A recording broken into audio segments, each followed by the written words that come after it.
Toyota dealers, Vic Lombardi, Chris Dempsey. This was supposed to be a jubilant post-game show with all the Nuggets fans in attendance, but we'll do our best with what we have to offer. A game that the Nuggets looked like they were going to run away with it on a couple occasions. They were up by 11 in the first half, up by 11 in the fourth quarter, and the Cavs just wouldn't go away. One of those teams, they wouldn't go away, ever. Yeah, they really wouldn't. You know, it was a weird game because I think on one hand, you look at it and you went, okay, the Cavs just can't quite catch up here. I mean, they can get there, and then the Nuggets will be a 5-0 run or 7-2 something to get them back out at arm's length, and then the Cavs. So you thought in one hand, well, okay, even if this is how Wade has to be, they'll see their way through.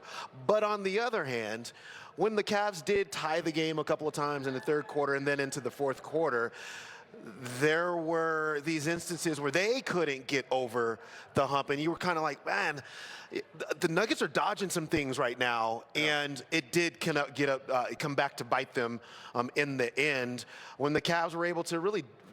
Like the fourth quarter defense, the Nuggets shot 33% in the fourth quarter. Yeah. The thing that really kept them in the game was that they made 10 free throws in that period versus Cleveland, which was busily making 6 3-pointers, 47% shooting overall, and they really actually had the team. They were the team that had to look at of the one with momentum. Christopher, I have two concerns for the Nuggets now as we embark on the All-Star break. Number one is relative health, right? Trying to stay healthy. That's obvious. The other two, and I don't understand, maybe we haven't seen enough, clutch games. They're not very good in the clutch this year, as they have in years past. Yeah, they've been kind of in and out in this area. You know, like an opportunity again tonight in clutch time, and the exact opposite happened. In fact, let's take a look at the final minute of play here where the Nuggets, they led, and then up 117-114, can't give up a three, and there's the three. James Harden is one of the few players in the league that can do that. I mean, it looked clunky, but it goes in. All right, tie game, still a chance to do something. How about, well, that's not going to work. So the Nuggets now tied. Here come the Cavs. They don't call a timeout. Donovan Mitchell goes downhill. That's a foul. That's a foul, no doubt about it. He gets 2 free throws out of it. So now they're up by 2. Just under a second left to go in this game after Mitchell makes both free throws. Everybody's in shock at this point because the Nuggets led most of the way. They led most of the game. Here's their only chance, their last chance. Turnaround, Joker, and that's short. Yeah, I mean, that's 9/10 of a second. I mean, that's a very tough shot to have to make in order to win a game. You just don't have a lot of time to be able to do anything with the basketball. So I just kind of removing that last shot with 9/10 of a second. This loss was kind of built earlier in that fourth quarter. Katie Wingy joins us. You called the game, and I totally agree with you. You said that at the end. You said, no point did I feel like the Nuggets were going to lose control. Truly. I always felt the Nuggets were going to win. And I said that to Chris.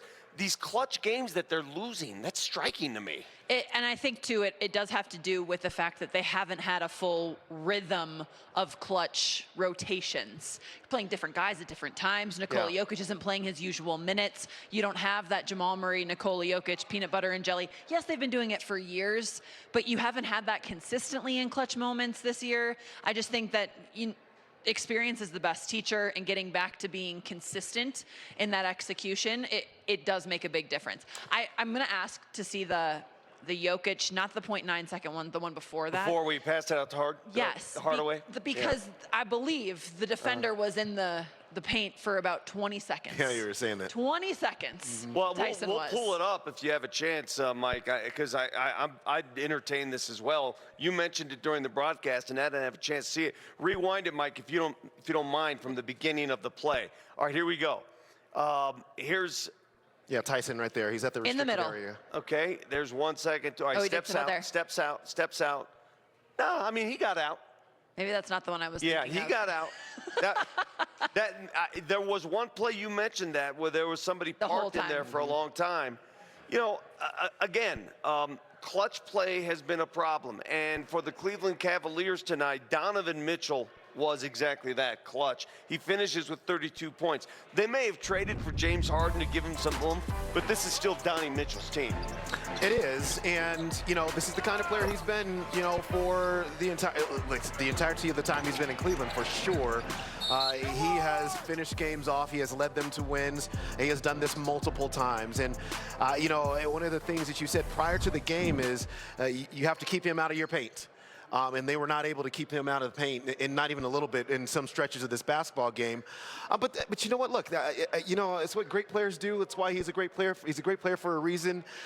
You have to be able to hold your lead so that great player doesn't have a chance to bring his team back. I just think he's such a player that you truly do have to pick your poison with, too. He can come off of screens and get downhill, which it felt like that was where he was spending most of his time dominating, at least in the first half. Then he started to knock down a couple threes. He was still 3 of 10 from the three-point line. So it's almost like you wanted to make him prove it, but you know he's capable of it, so you want to make him beat you in a different way. And he was getting to the free throw line as well. So he's so shifty. He is so good at reading defenses. Him and Jamal Murray have had battles upon battles through the years. I think there's a reason for that. They are very similar in the way that they play and how they operate out there. All right, so Nikola Jokic got himself a triple-double tonight. That's no surprise at all. How about James Harden, who came very close to a triple-double himself? 7 assists. He was 3 shy of the TD. But, again, he doesn't do much in the first half. Like, he only had 9 points in the first half. But when the game came down to crunch time, he made all the right reads. He only had 9 points because Donovan Mitchell had as many points as he had in the. He didn't need to. He didn't need to score. And then once, you know, he was recognizing how Denver was defending and the things they were doing differently, closing out to shooters the way that they had to after they were making threes in the fourth quarter the way that they were the Cavs. And then you have Donovan Mitchell, who had been scoring. James Harden was able to find some more openings because you have to pay more attention to Mitchell when he's scoring like that. So I just think he went into, okay, I understand how this game has been going. I understand the strategy and the flow so far. Let me just pick that apart. Yeah, no doubt about it. And I mean, you got to give him a lot of credit. I mean, he just got to Cleveland. This is his second game. And he ran the show, especially in that second half, exactly how you want a point guard to run it. He didn't overshoot the basketball. He set his teammates up, whether it was a roll man or, like you're saying, or out to a three-point shooter. You know, he was in control of this game. Really allows to take some of the pressure off Donovan Mitchell as well. So Donovan doesn't have to play make and make shots and just be Mr. Everything. He can kind of concentrate on putting the ball in the bucket. At the end of the night, I guess my biggest takeaway, my biggest gripe is this. The Denver Nuggets have played 25 games here at Ball Arena in front of these fans. They're 14-11 at home. That's just not going to cut it. Okay, but Vic, they've been so much better on the road than they have in any other years. Well, that even leads to my argument. Coming into this game, I totally agree. Same record as last year. I totally agree. You know, listen, you've seen Nuggets basketball I've seen Nuggets basketball for 55 years. 14-11 at home for a championship contender. If they want to win a championship, that's got to change. With health, it will. It's got to change. There's a reason. I think it is exceptional what they have been doing on the road. I don't disagree with you. They should not be where they are. Both things can be true. Okay. Both things can be true. When we come back, we'll hear from Coach Adelman, his thoughts as the Nuggets fall tonight to the Cleveland Cavaliers, 119-117.